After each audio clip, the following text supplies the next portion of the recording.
The low-frequency lament of the life support system spiked, a sharp, brittle cough echoing through the deck plating beneath Kalen's worn boots. 3 seconds.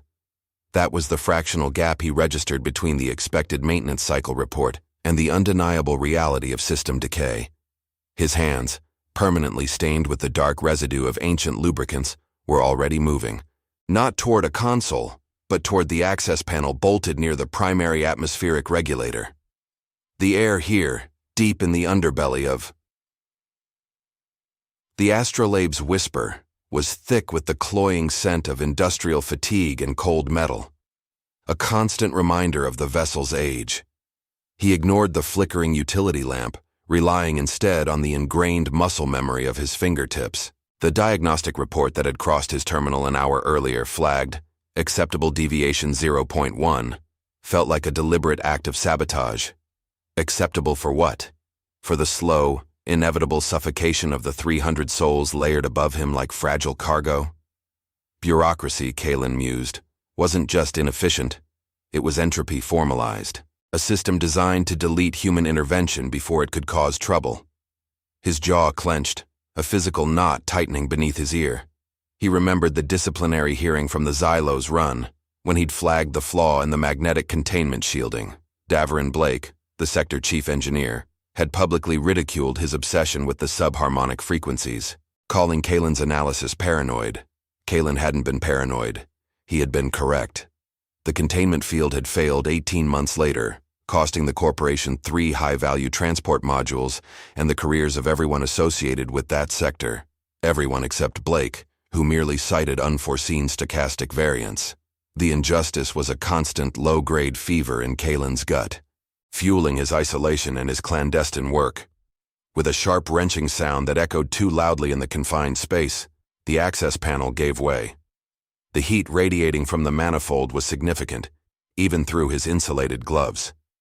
He saw it immediately, the minute vibration, the off-kilter flow rate in the main intake channel.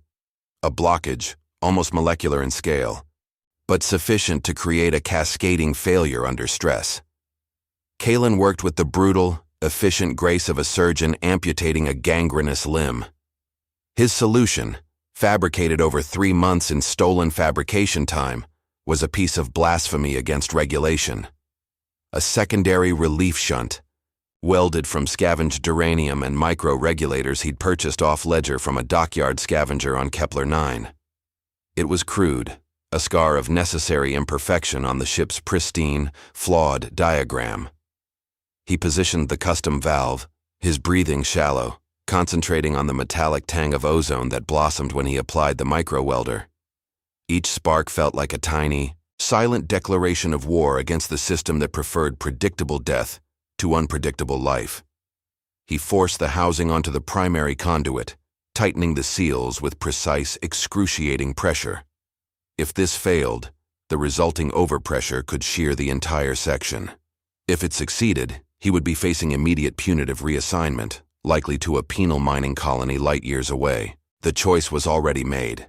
He sealed the housing, wiping away the smear of grease with a practiced sweep of his thumb across his brow. No logs, no signatures. The intervention was erased the moment it was completed, becoming a secret held only by him and the metal around him. He felt the faintest resonance return to the manifold.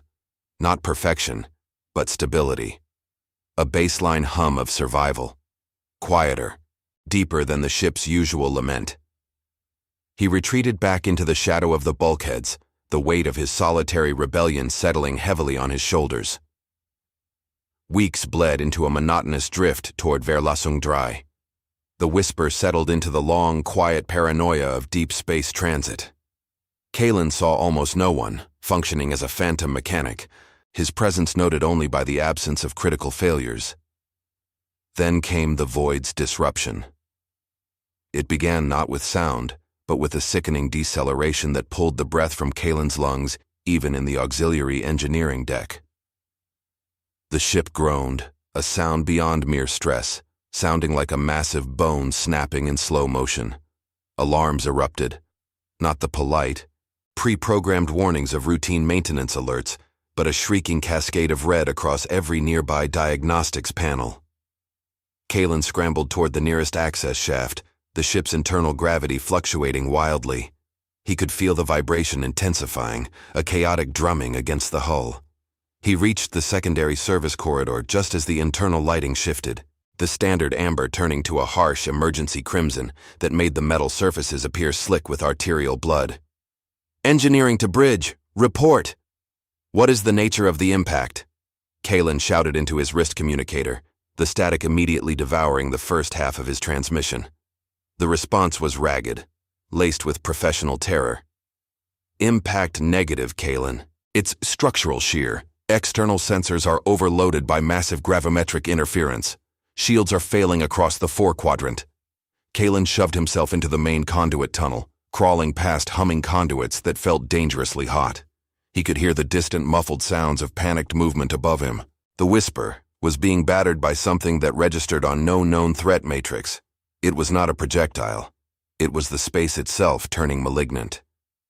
He reached a diagnostics junction box connected to the environmental matrix. The air quality readings were plummeting. "Scrubbers failing." The voice from the corridor crackled again, closer now, punctuated by the sound of frantic door cycling. "Pressure dropping in Gamma 7. Delta 2 is losing atmosphere." The air suddenly felt heavy, viscous. Kalen could taste the particulate matter, ionized dust, superheated. The metallic, choking sensation that signaled insufficient oxygen scraped at his throat. He pictured the crew in the upper decks, breathing thin, tainted air, their conscious minds fighting the primal urge to panic. He thought of the families in the transport holds, relying on systems they never saw, trusting in regulations he knew were brittle. He slammed his fist against the junction box, overriding the external lockout. The primary atmospheric recycling readout flashed violent red, flatlining seconds later. Complete system collapse on that axis. The system designed to maintain breathable air for 300 beings had ceased function in the time it took Kalen to cross 20 meters of corridor. "Status!" he demanded, bracing against the deck as a wave of inertial distortion pressed him low. "Negative response from auxiliary backups. They're offline or compromised." The voice, it sounded like a junior officer, young and dissolving into hysteria, was nearly inaudible. "We are venting. We are losing integrity, Mechanic Kalen. There is no fail-safe." Kalen didn't answer. He didn't need to consult schematics. He knew the official schematics by heart. They offered nothing. The universe had just presented its impossible variable. He tasted the sharp, familiar fear, not his own, but the fear of the mass above him, and he pushed himself forward, descending deeper into the ship's mechanical viscera. He was running toward the source of the failure, toward the one component he had secretly tampered with weeks ago, the unsanctioned artery in the dying heart of the vessel. If his crude, illegal gamble hadn't paid off, the metallic stench in the air would soon be joined by the scent of asphyxiation across the entire upper deck. His only hope now resided in an act of supreme, punishable disobedience. The inertial spike subsided, leaving behind a ringing silence in Kalen's inner ear that the ship's alarms were desperately trying to fill. He tasted the sharp, coppery tang of the superheated particulates now saturating the air, a flavor of imminent death. He scrambled the last few meters toward the access point he had sealed weeks prior, his movements no longer graceful, but driven by a raw, animalistic necessity. The metal beneath his knees was burning through the thick soles of his boots.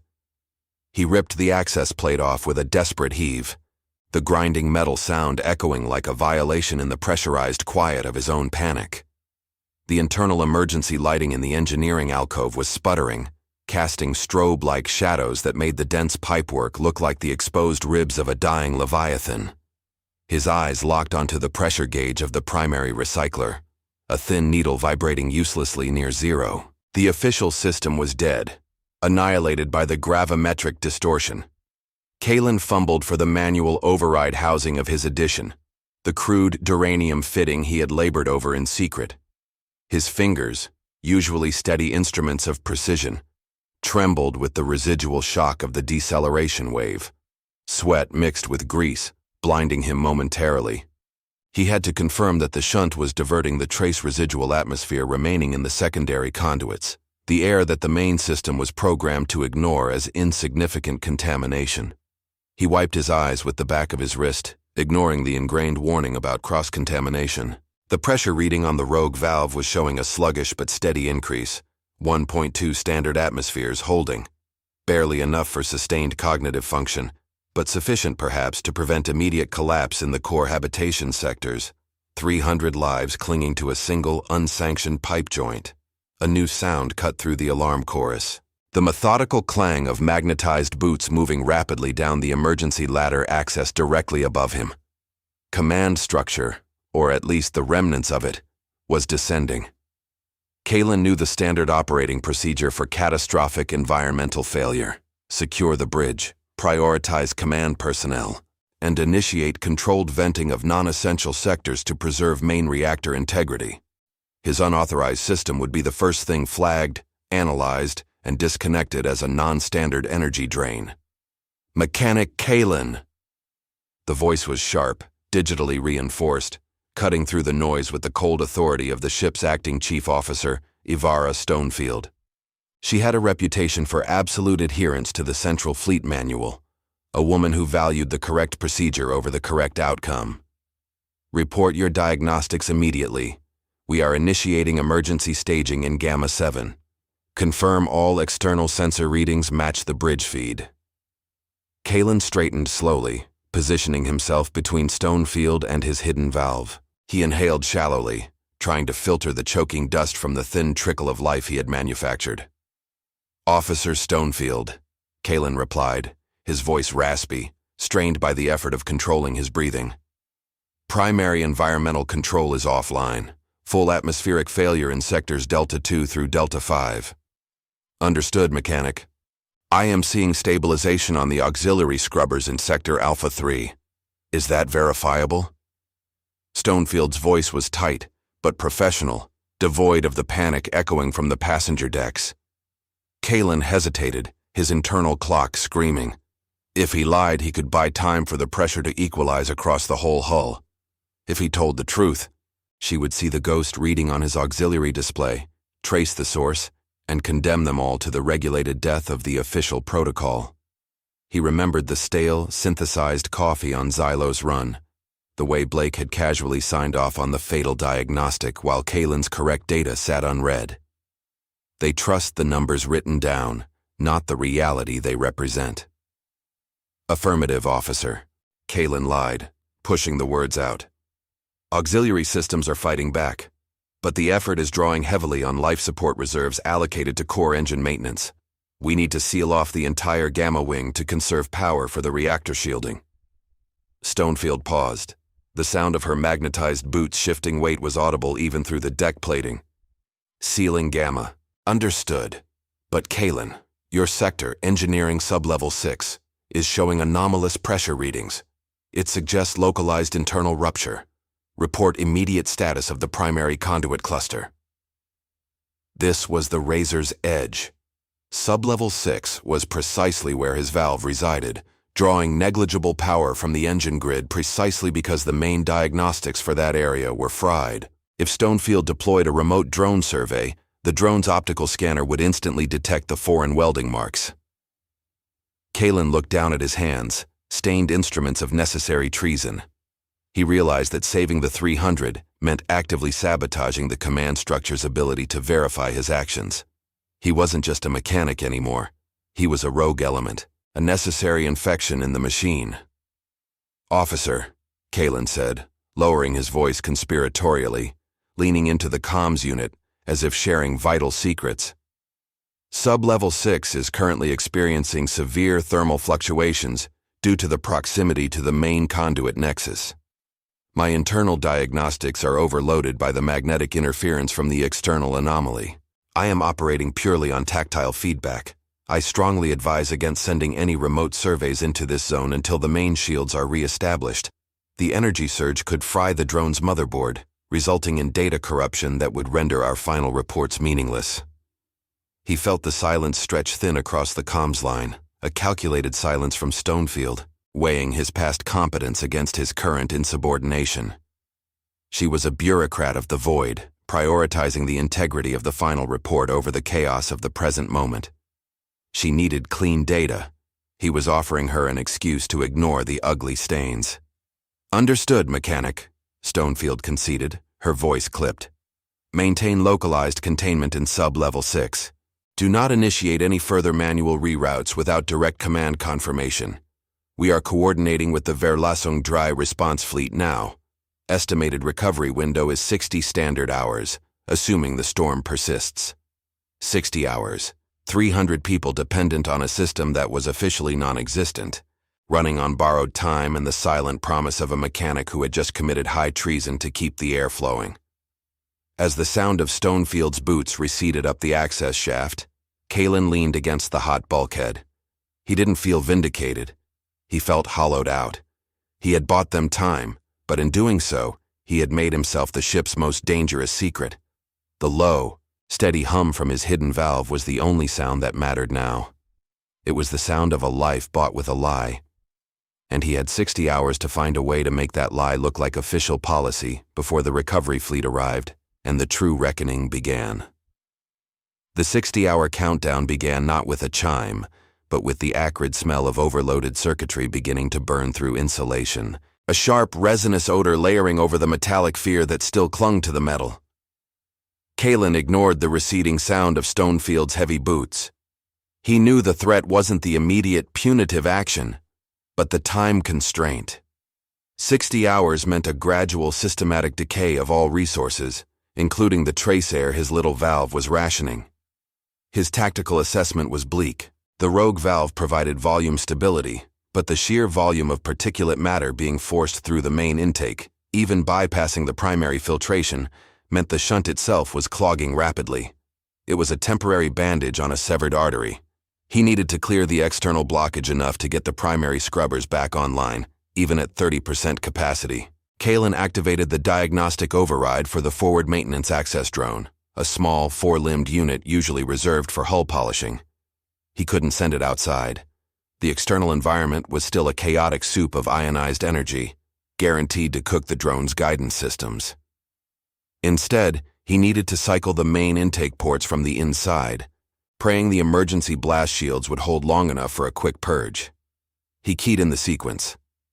Cycle intake 3, momentary power spike to clear particulate adhesion, return to passive lock. It was a risky, brute force solution, demanding massive energy output from the already taxed auxiliary batteries. The whisper shuddered again as the system responded. The low-frequency vibration in the deck plating intensified, not the chaos of external attack, but the violent birth pangs of massive internal machinery straining against known limits.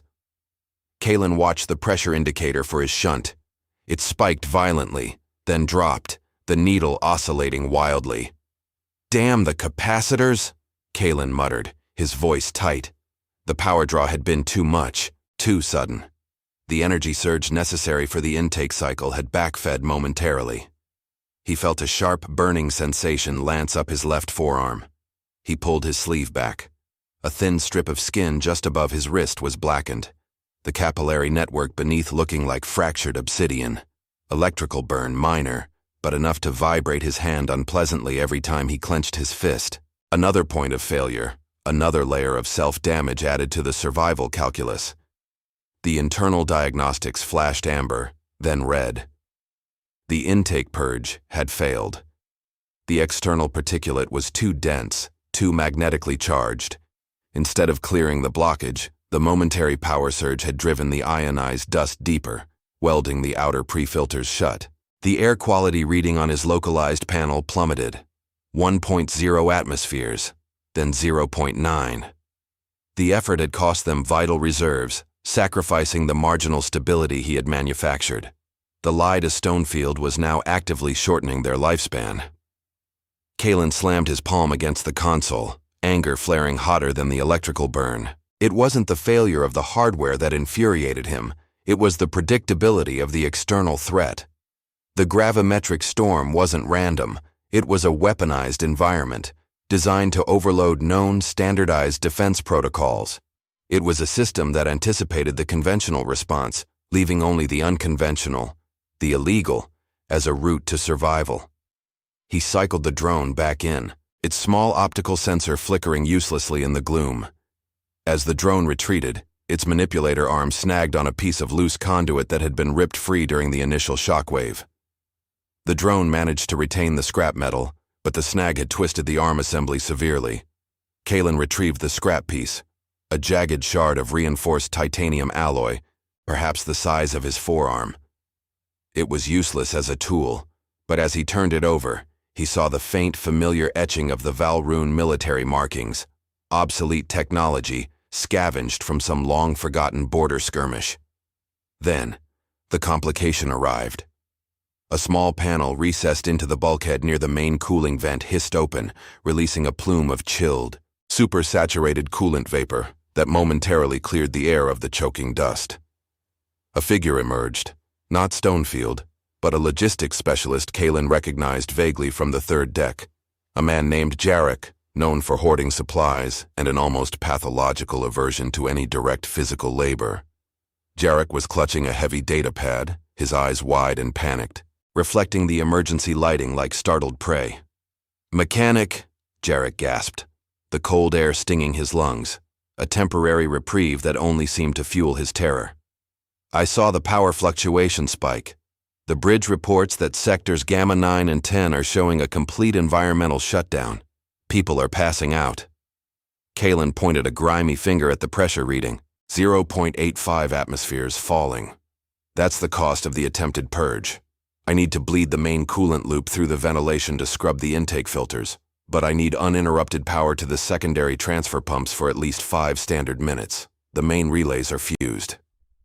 Jarek's eyes darted to the massive primary junction box, sparking dangerously 50 feet away. "I can't get near that, mechanic. The electrical field is too unstable. It fried my auxiliary stabilizer when I tried to get a diagnostic reading earlier.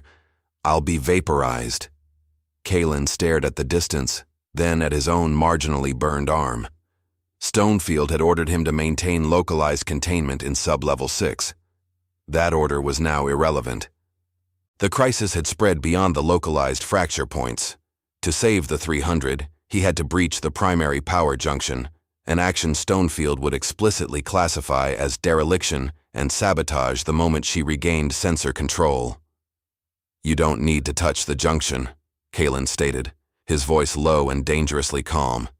He hefted the Valrune alloy shard. "You have a power conduit access port in your hand, your datapad interface.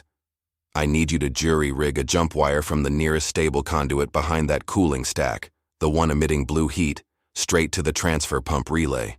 It's a manual connection, high resistance." Jarek recoiled as if struck. "That's a direct shunt. If I introduce resistance, the energy wave could snap back.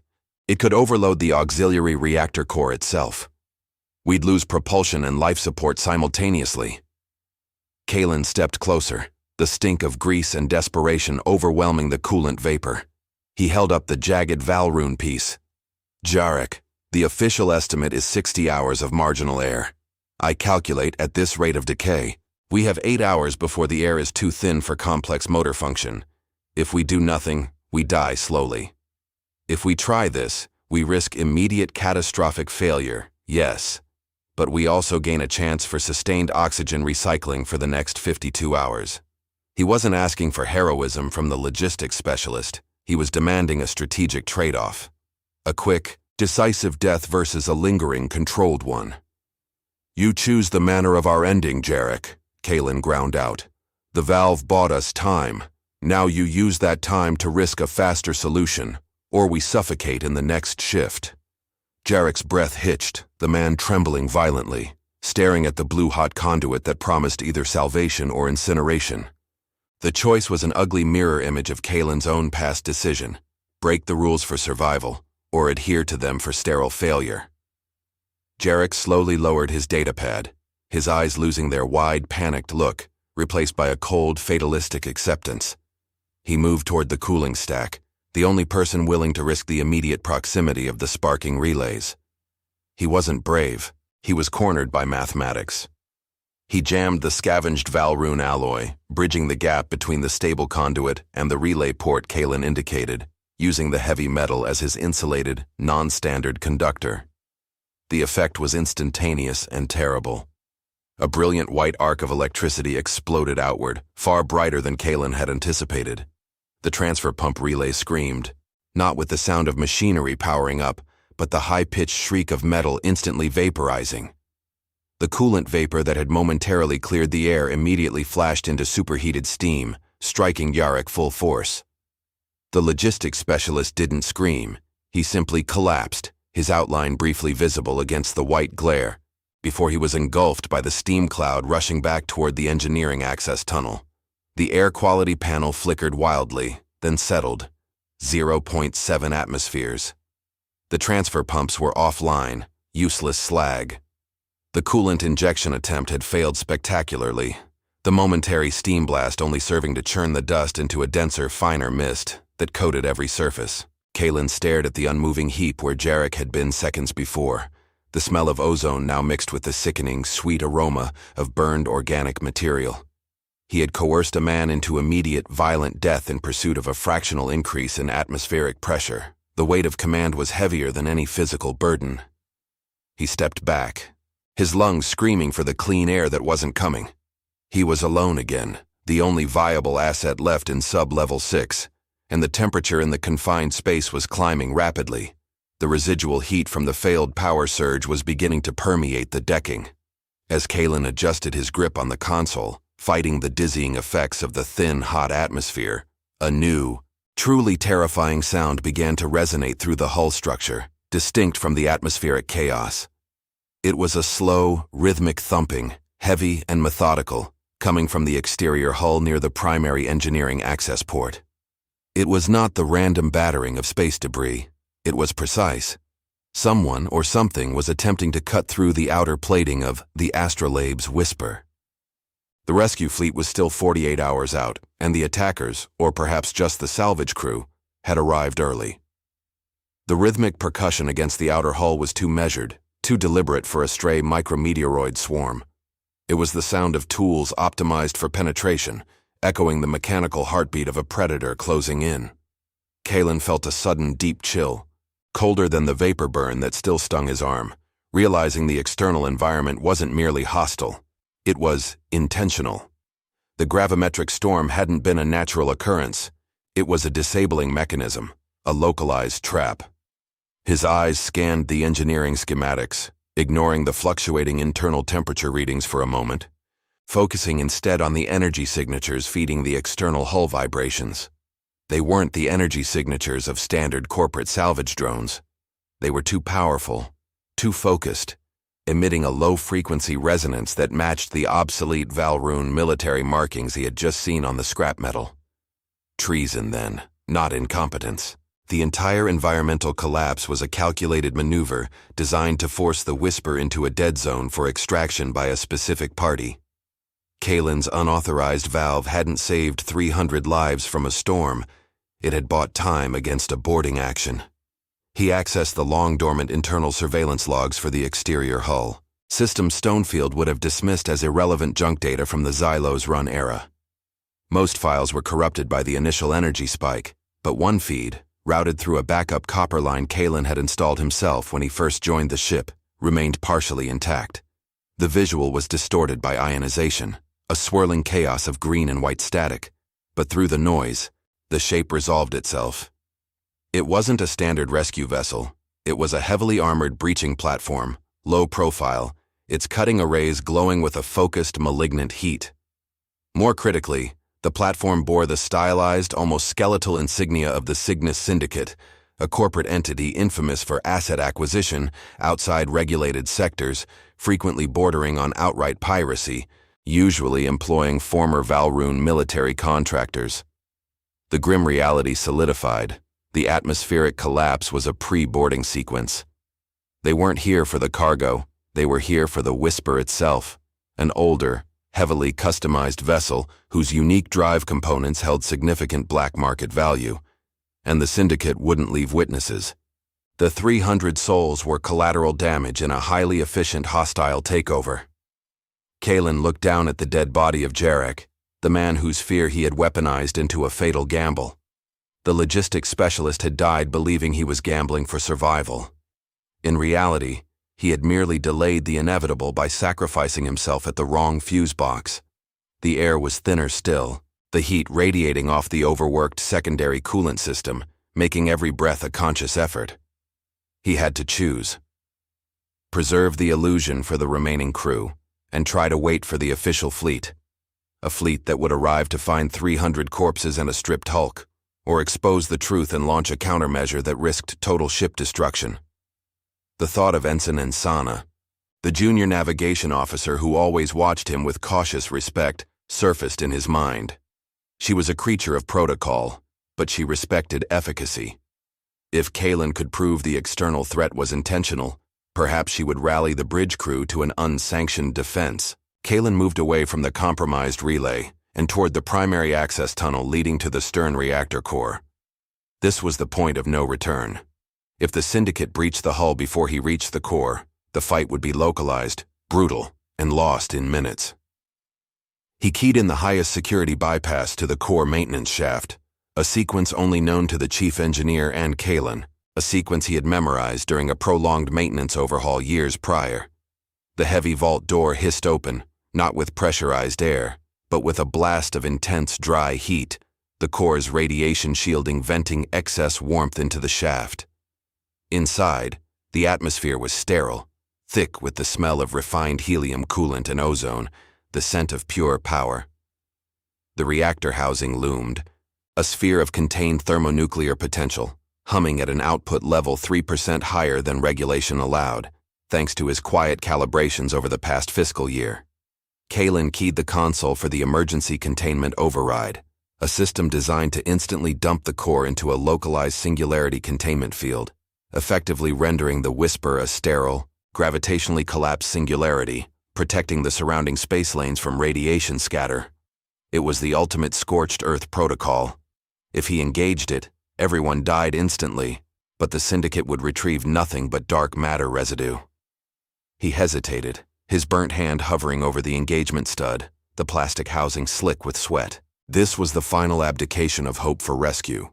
This was the admission that bureaucratic failure had brought them to a point where self-annihilation was the only moral closure left. Then, his wristcom buzzed, a frantic, weak transmission cutting through the static, the voice thin, almost skeletal. It was Insana. Mechanic Kalen, I saw the external visual feed from the emergency array before it shut down. I saw the Syndicate markings. It's not a rescue. They're cutting in near Cargo Bay 4. We have minimal shields. Bridge command is paralyzed. Stonefield is attempting to initiate protocol. Her voice dissolved into a harsh, ragged cough. Kalen, if you can hear me, the main drive array. It's the only thing they want intact. You have to disable the magnetics. Disable the magnetics. He couldn't destroy the ship yet, not if Insana was still fighting. If he could sever the main warp coils from the power grid without triggering the core breach, the Whisper would be inert, a drifting, dead metal husk. But the Syndicate would have to spend critical time isolating and repairing the drive, buying hours for the rescue fleet to arrive. It was a desperate, near impossible task, requiring precision timing during active hull breach. Kalen retracted his hand from the singularity override stud. He made his choice, a desperate fight for the ship's shell, abandoning the immediate certainty of self-destruction for a narrow window of desperate defiance. He rerouted the power flow from the main reactor control, the one thing Stonefield and the bridge crew were still trying to safeguard, directly into the secondary emergency plasma conduits, feeding the engineering deck's magnetic clamps. It was an insane surge, enough energy to melt the conduits into slag if held too long, but if timed perfectly, it would violently shear the magnetic couplings holding the warp coils in place, effectively dropping them offline. He keyed the charge sequence, his eyes locked on the external hull breach indicator. The Syndicate cutting tool was 6 meters from breaching the inner hull layer. Initiating energy overload. Kalen whispered to the dead air of the reactor room, his own voice sounding alien and distant. Forgive me, Jarek. He watched the overload counter climb. 30%, 50%. The conduits began to glow a furious, blinding white heat inside their casings. At 90%, Kalen hit the severance trigger, praying the shockwave wouldn't propagate back into the core control system.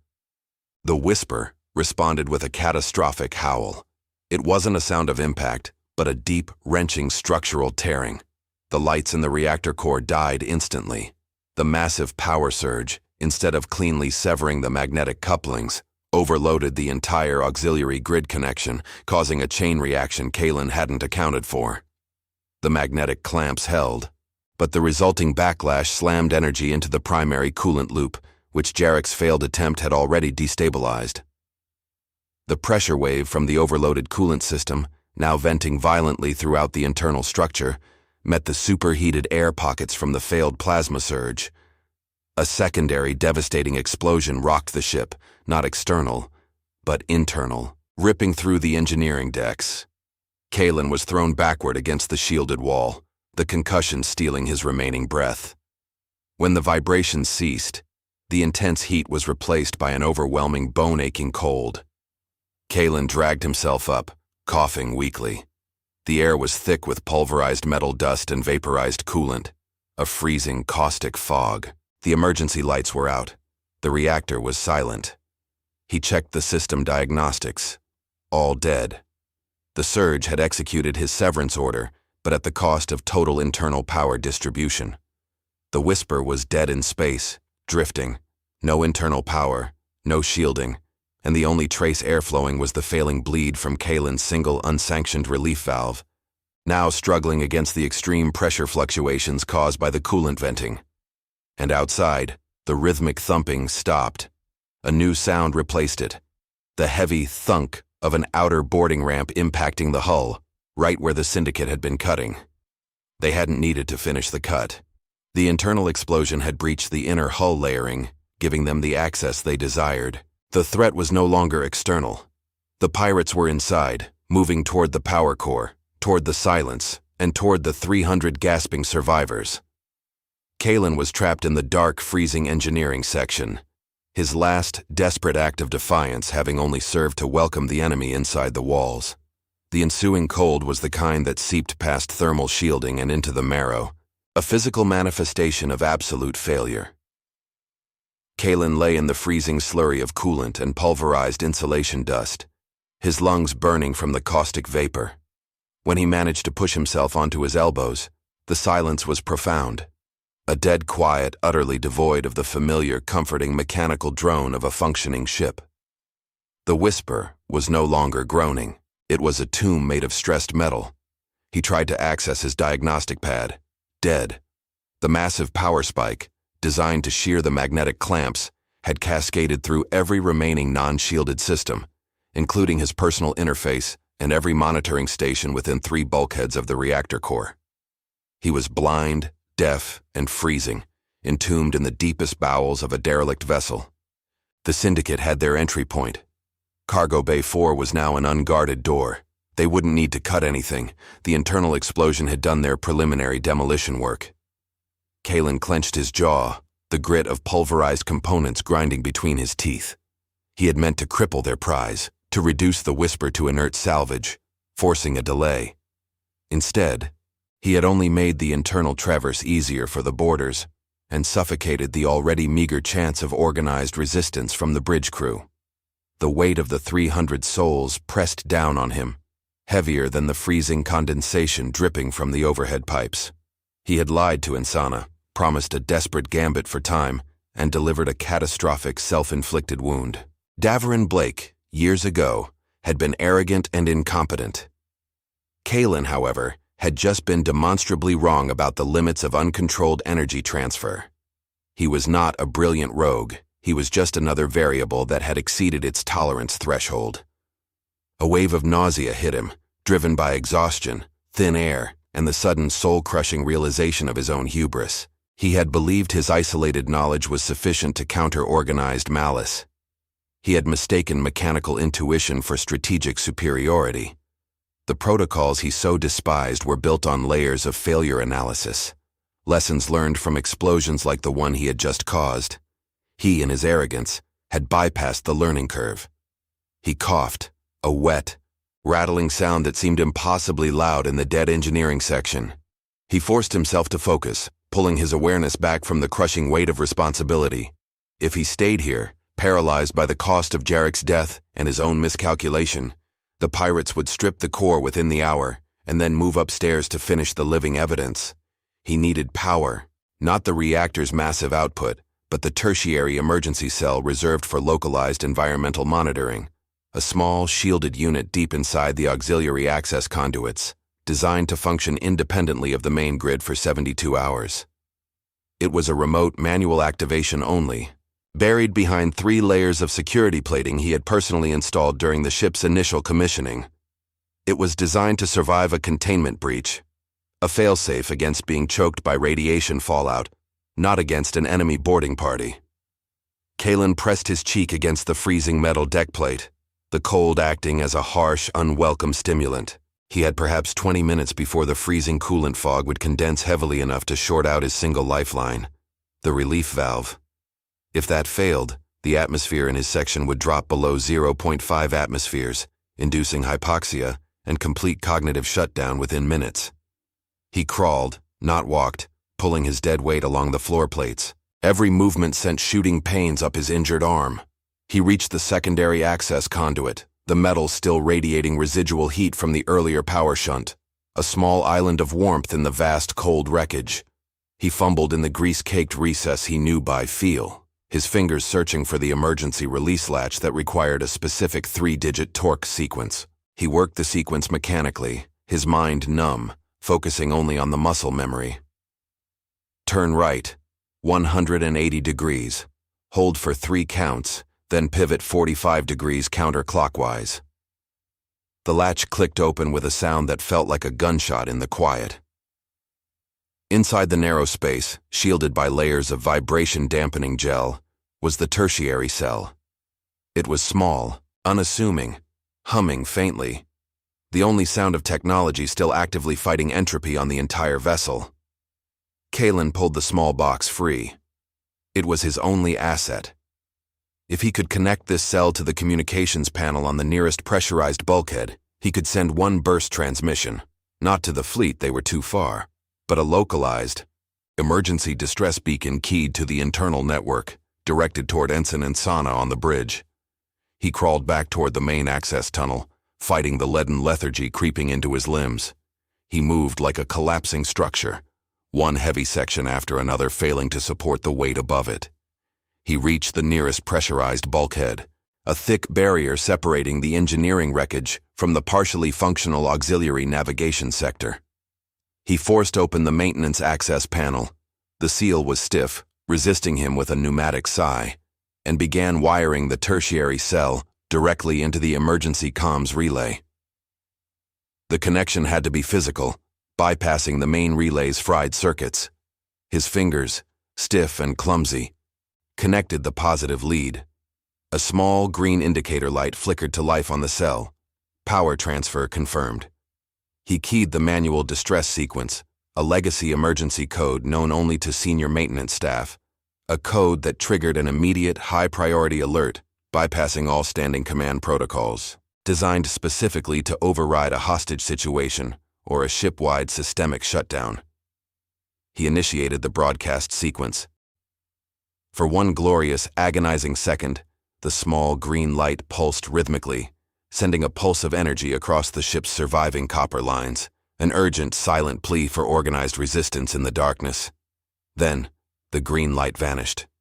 The small, portable power cell whined, a high, desperate sound, and went dark. The energy surge, channeled through the corroded auxiliary lines he was forced to use, had instantly overloaded the cell's rudimentary shielding. Kalen had used his last viable asset in a single futile attempt to communicate. Silence crashed back down, heavier than before. He stared at the dead cell, the ultimate proof of his defeat. He had gambled his final resource on a radio signal that traveled perhaps 50 meters before dying. Kalen slumped against the bulkhead, the freezing metal leaching the last vestiges of warmth from his body. He closed his eyes, not in surrender, but in total depletion. He had broken every rule, sacrificed a comrade, destroyed the ship's power core, and succeeded only in alerting the invaders to his position, all while failing to send the crucial warning. He deserved to suffocate here, frozen and forgotten, a final footnote on a failed design. But as the suffocating cold pressed in, promising oblivion, a new sound reached him. It was faint, filtered through layers of fractured metal and debris, but unmistakable.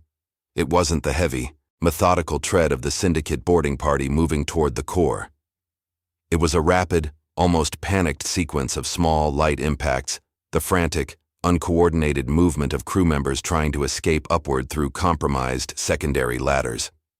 They hadn't been waiting for his signal. They were already running. And then, piercing through the static silence of the auxiliary channels, Kalen heard a sound he hadn't expected. A sound of deliberate, focused action coming from the bridge section, filtering down through the ship's dead wiring like a ghost signal. It wasn't Insana's voice. It was the cold, digitized voice of Ensign Stonefield, broadcasting on a low-frequency emergency band Kalen didn't even know was active. "This is Acting Chief Officer Stonefield. To all remaining personnel, we are initiating Controlled Ejection Protocol Beta 6. Stand by for automated release of escape pods from sectors Gamma 9 and 10. Repeat, controlled ejection. Do not await orders. Move to designated launch points immediately. Any non-essential personnel engaging the boarders will be logged as derelict." Stonefield, the rigid bureaucrat, had bypassed Kalen's attempt at defense and enacted the absolute last resort, abandoning the ship to save the lives she could still account for. She wasn't fighting the syndicate. She was prioritizing evacuation from the compromised upper decks. She was not engaging Kalen's failure. She was overriding it. But the protocol was flawed, crippled by the internal explosion Kalen had caused. Automated ejection required main power relays, which were now slag. Stonefield was broadcasting a survival order that, in Kalen's dead engineering sector, was a death sentence for anyone too far down to reach the escape hatches in time. He was too far. They were all too far. Kalen forced his eyes open, focusing on the one thing the syndicate would overlook in their rush for the drive core: the emergency coolant flush manifold for the propulsion controls, a network of titanium pipes he had jury-rigged years ago for a totally unrelated calibration test. It was a manual override, a series of pressurized valves that, if overloaded, would blast a narrow but high-velocity channel through the access tubing leading directly to the ship's main central air shaft, propelling a body upward against gravity, bypassing the compromised ladder systems. It was a physical launch system, powered by stored pressure, not electricity. It was messy, agonizing, and almost certainly fatal upon impact with the upper decks, but it was the only way out of the crushing darkness of sub-level 6. Kalen began dragging himself toward the manifold controls, every movement a protest from his aching, broken body, knowing that if he failed to breach the upper deck alive, his sacrifice would become merely another line item in Stonefield's final efficient report. Bevor wir weitermachen, eine kurze Frage. Von wo aus siehst du dir diese Geschichte an?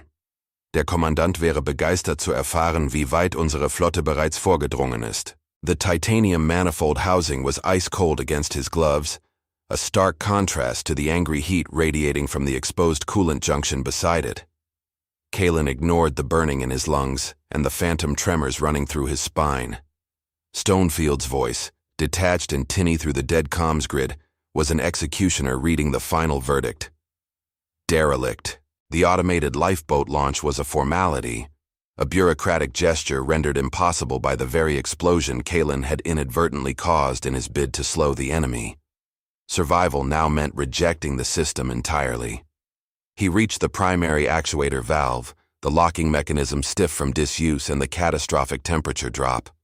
This valve, designated in the obsolete manual as the emergency inertial recirculator bypass, was never meant to be manually cranked.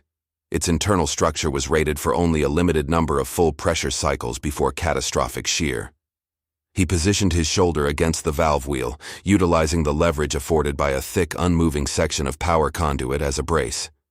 He pushed, his muscles screaming under the strain, fueled by the last dregs of adrenaline and the cold, clinical horror of his own prior failure.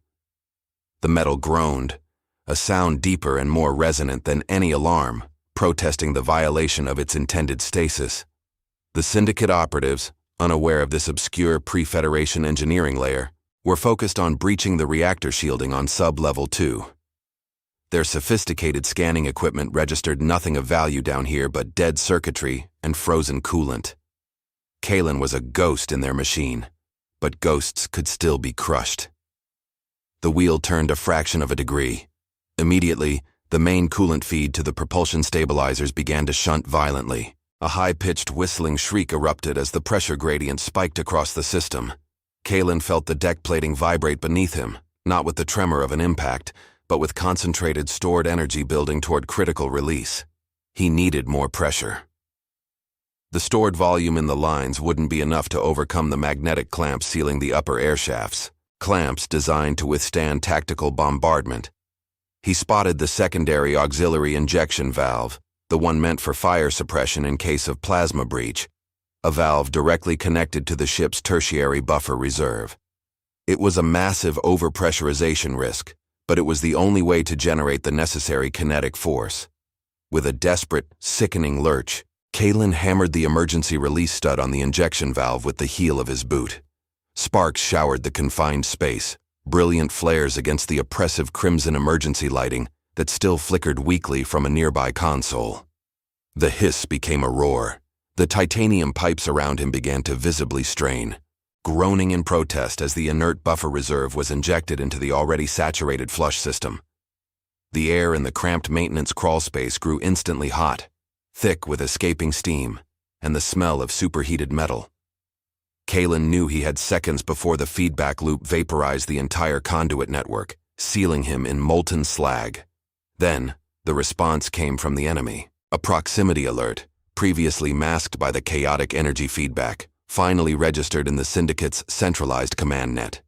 They sensed the massive, localized energy spike originating from sub-level 6, not power consumption, but raw kinetic expulsion.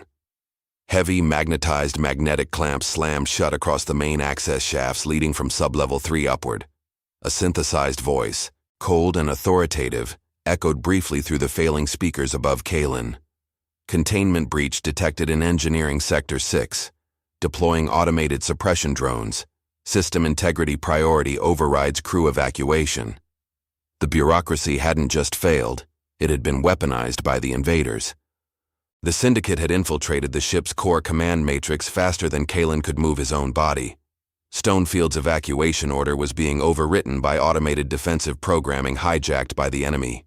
Kalen roared, a raw, animal sound swallowed by the growing sound of the building pressure, and threw his weight against the primary actuator one final time. The metal shrieked, a sound of pure structural failure. The launch channel detonated. It was not a controlled launch. It was an expulsion.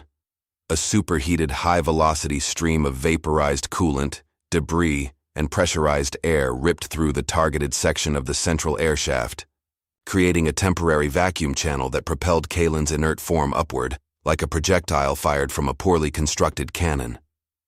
The force slammed him into the rough interior of the shaft wall. He felt ribs crack, felt the sickening disorientation of kinetic energy overload, but he was moving upward, out of the crushing darkness. For a fraction of a second, he saw the brilliant, brief flash of laser fire below him as the Syndicate drones finally reached the overheating junction, attempting to sever the pressure line. Too late. He shot upward through the main artery of the ship, a human missile shedding speed as he exited the pressurized tube. He cleared the junction plating separating sub-level 3 from the main corridor and slammed violently into the ceiling of Auxiliary Deck 2, the impact rattling the remnants of the Whisper's superstructure. He landed hard on the metal deck plating, the breath violently punched from his body. He lay still, tasting ash and iron, the world reduced to a dull, throbbing pain. He was alive. He had breached the blockade. Slowly, painfully, Kalen pushed himself up onto one hand.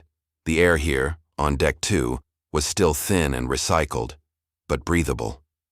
The emergency red lighting was still active, but the immediate deafening roar of system failure had subsided, replaced by a different sound, the sporadic sharp percussion of pulse fire echoing from the upper decks. The Syndicate was fighting resistance. They were not unopposed. He looked back down into the dark, jagged hole he had just erupted from. The access shaft was venting a plume of white-hot steam, a physical monument to the destruction wrought in sub-level 6. That volatile junction, the site of his unsanctioned relief valve and his desperate final move, was now a catastrophic black hole of fused metal. The Syndicate's primary objective, the engine core, was deeper, below sub-level 6. But Kalen had just destroyed their critical internal communication and suppression routing hub. He hadn't stopped them from reaching the core, but he had blinded them to the actions of the surviving crew on the upper decks, and he had obliterated the mechanism they were using to lock down the evacuation protocols. Stonefield's desperate order to launch the escape pods was now functionally viable, operating on residual backup power that hadn't been severed by the explosion. Kalen had saved the lives of the hundreds waiting above, but the cost was absolute. The engineering section, the heart of the Whisper's resilience, was now irrevocably slag. The vessel was no longer a ship capable of transit. It was a floating debris field, held together by molecular tension.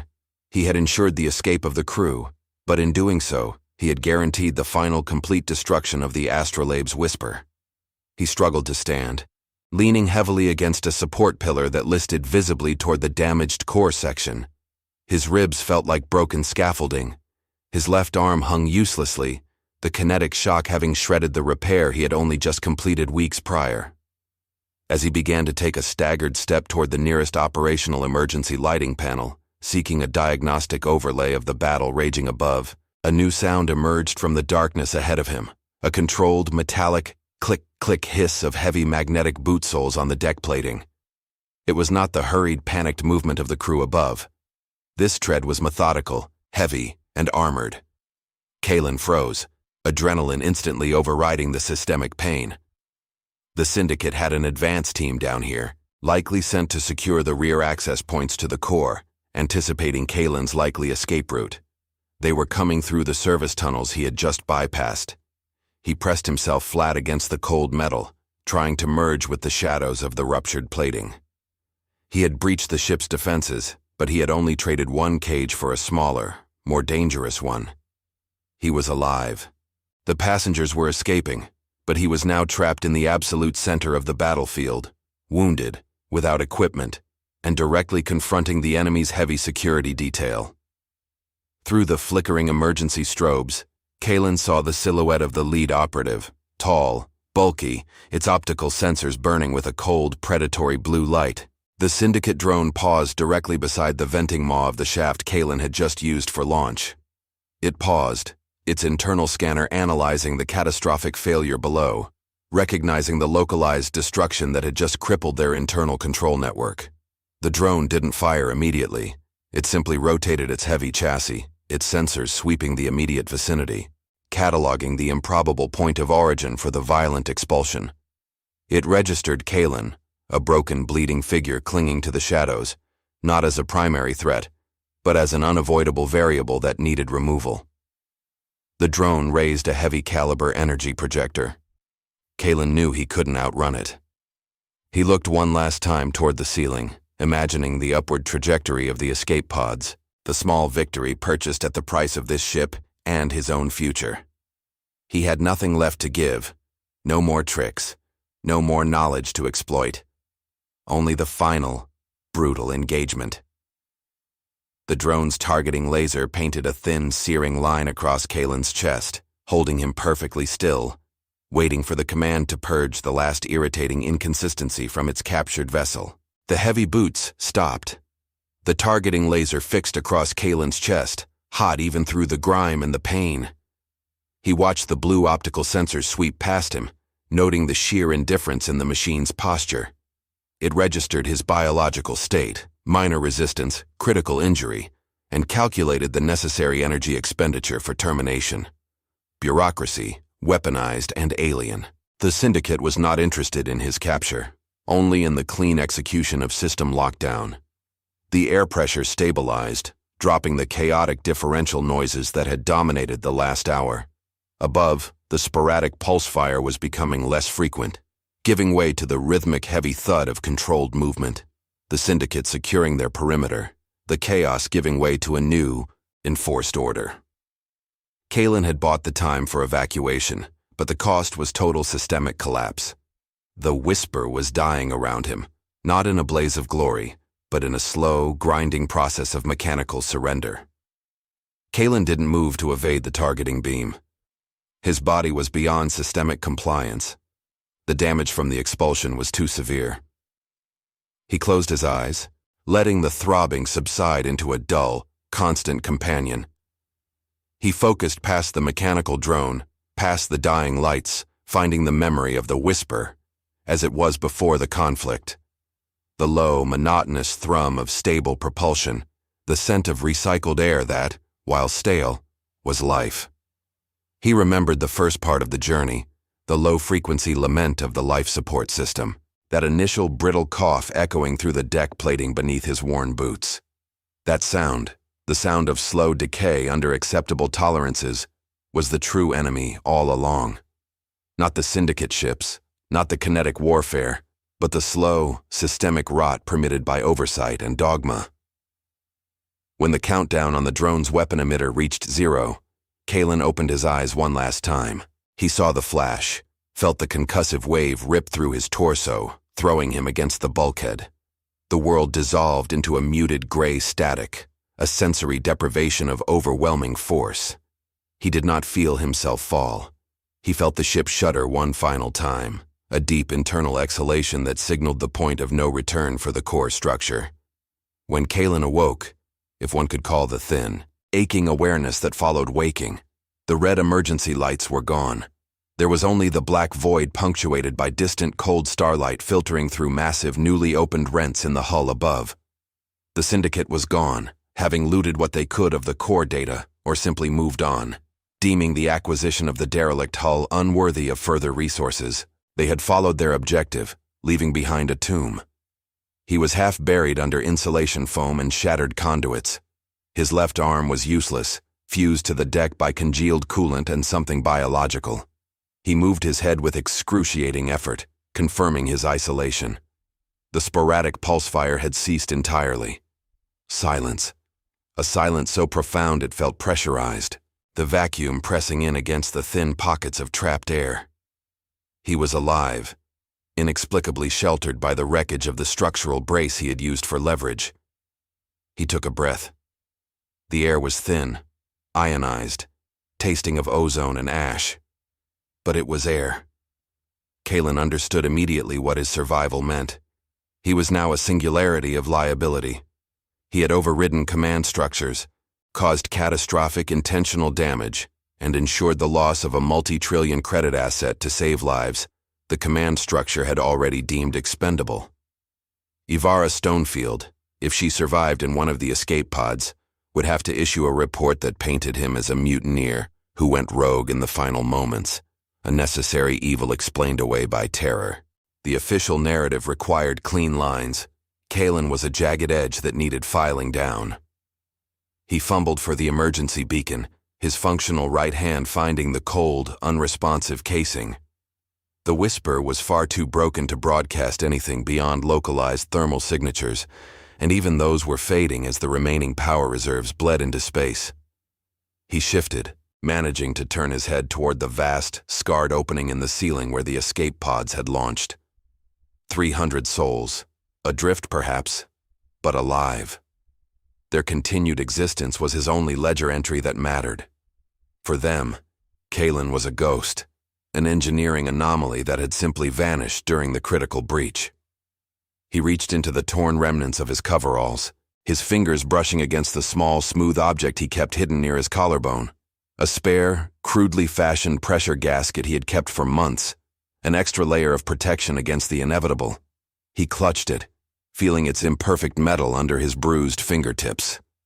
It was a reminder that survival was never about adhering to the schematics, but about inserting the necessary, illicit shunt against the expected flow.